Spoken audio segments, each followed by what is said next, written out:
बिस्मिल्लाहिर्रहमानिर्रहीम। अस्सलाम वालेकुम। ईस्ट फ्यूशन इन्वेंट्री वैल्यूएशन के अंदर अब रिटेल प्राइस मेथड के बाद एक और मेथड है जिसके ज़रिए से वो आपको मर्चेंडाइज इन्वेंट्री एंडिंग की कॉस्ट कैलकुलेट करने को कहता है, और वो है ग्रॉस प्रॉफिट मेथड।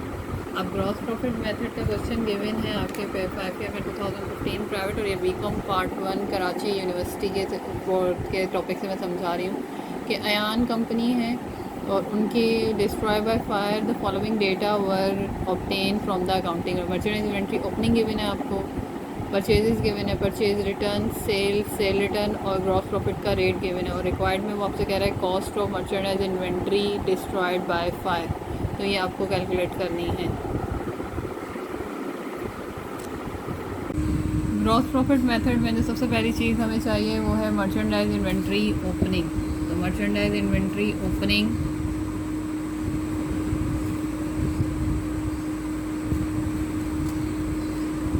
हमें पेपर में गिवन है। ओपनिंग को बिगनिंग कहते हैं 11,20,000। इसमें हम ऐड करेंगे नेट परचेजेस। अगर सवाल में आपको नेट परचेजेस गिवन है तो एज इट इज़ ले लें, अगर नेट परचेजेस गिवन नहीं है तो आपको कैलकुलेट करनी पड़ेंगी।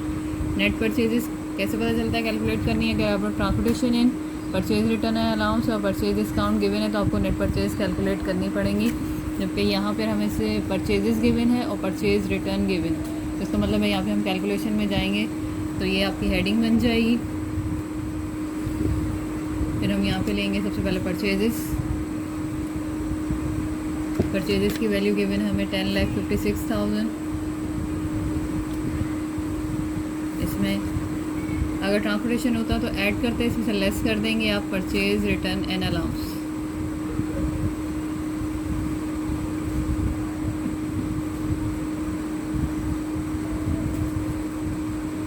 हमारे पास परचेज रिटर्न अलाउंस की वैल्यू है 52,000।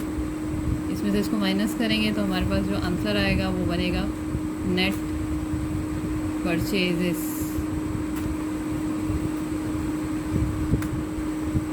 इसमें से इसको माइनस किया तो हमारे पास आंसर आएगा 10,04,000। अब ये हमारे पास आ गया है नेट परचेजेस। इसको इसमें हम प्लस करेंगे तो हमारे पास आंसर आएगा 21,24,000, और इसका नाम हो जाएगा हमारे पास cost of goods available for cell.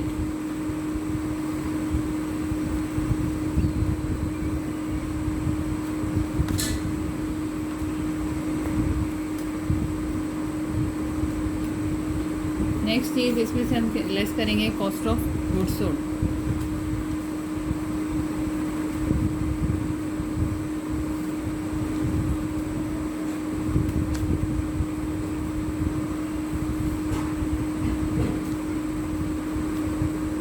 Cost of goods sold कैसे आएगा? तो सबसे पहले आपको चाहिए सेल्स में हमें चाहिए होती है नेट सेल। तो यहाँ हम लिखेंगे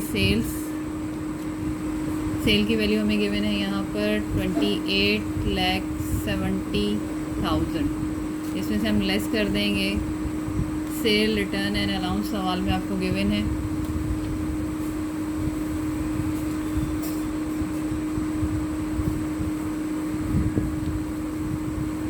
सेल रिटर्न एंड अलाउंस हमें गिवन है 8,000। इसमें से इसको लेस करेंगे तो हमारे पास आंसर आएगा, नेट सेल का आंसर आएगा हमारे पास 28,62,000। सेल्स में दो डिडक्शंस होती हैं, एक सेल रिटर्न एंड अलाउंस और दूसरी सेल डिस्काउंट। अब यहाँ पे आपके पास जब नेट सेल आ गई है, इस नेट सेल में से हम लेस करेंगे ग्रॉस प्रॉफिट को।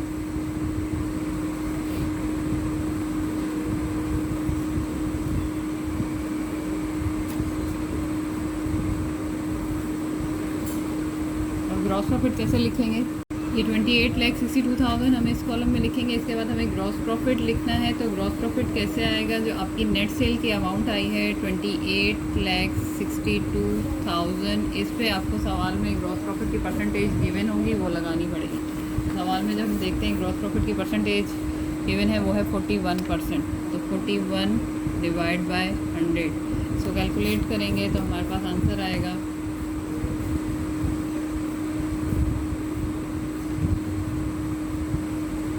11,000 11,73,420।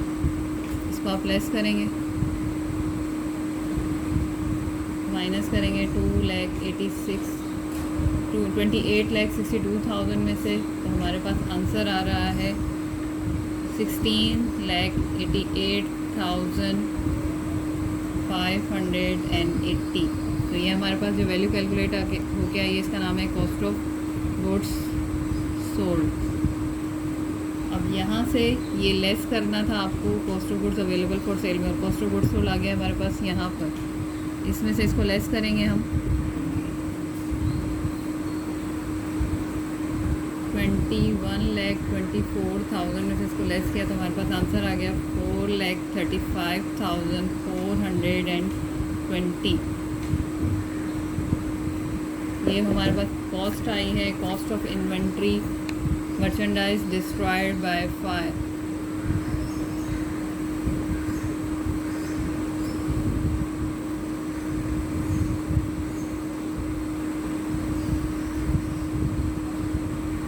अगर आपको इस तरीके से मर्चेंडाइज एंडिंग कैलकुलेट करने को कहे तब भी हमें यही करना है। सबसे पहले आपने मर्चेंडाइज इन्वेंट्री बिगनिंग या ओपनिंग लेंगे, उसमें से आप नेट परचेजेस को ऐड करेंगे। परचेजेस नेट परचेजेस आती है, परचेजेस में ऐड करते हैं ट्रांसपोर्टेशन, कैरियज, फ्रेट, और उसमें से लेस करते हैं परचेज रिटर्न और परचेज डिस्काउंट। तो आपके पास नेट परचेज आ जाती है। इस सवाल में हमारे पास सिर्फ परचेज रिटर्न या अलाउंस था, तो हमने लेस किया, हमारे पास नेट परचेज आई। इसमें इसको प्लस किया तो हमारे पास cost of goods available for sale आ गया।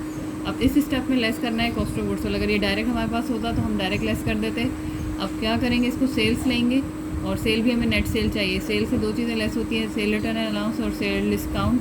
उसमें आपने लेस किया तो आपके पास नेट सेल आ गई, और इसकी रकम फर्स्ट कॉलम में लिखनी है, सेकंड में नहीं लिखनी। तो लेस करेंगे ग्रॉस प्रॉफिट, और ग्रॉस प्रॉफिट कैसे आएगा, जो आपकी नेट सेल है इस पर आप ग्रॉस प्रॉफिट की परसेंटेज जो गिवन है वो लगा दें। आप इसमें से इसको माइनस करेंगे तो आपके पास कॉस्ट ऑफ गुड्स सोल्ड आ जाएगा। और जो अब इसमें से ये जो कॉस्ट ऑफ गुड्स सोल्ड इस स्टेप पे लेस करना था, अब वो कॉस्ट ऑफ गुड्स सोल्ड मेरे पास इस स्टेप में जाके आया, तो मैं इसमें से इसको माइनस करूँगी तो मेरे पास cost of merchandise inventory destroyed by fire आ जाएगा। मेरे चैनल को सब्सक्राइब करें, लाइक करें। अल्लाह हाफ़िज़।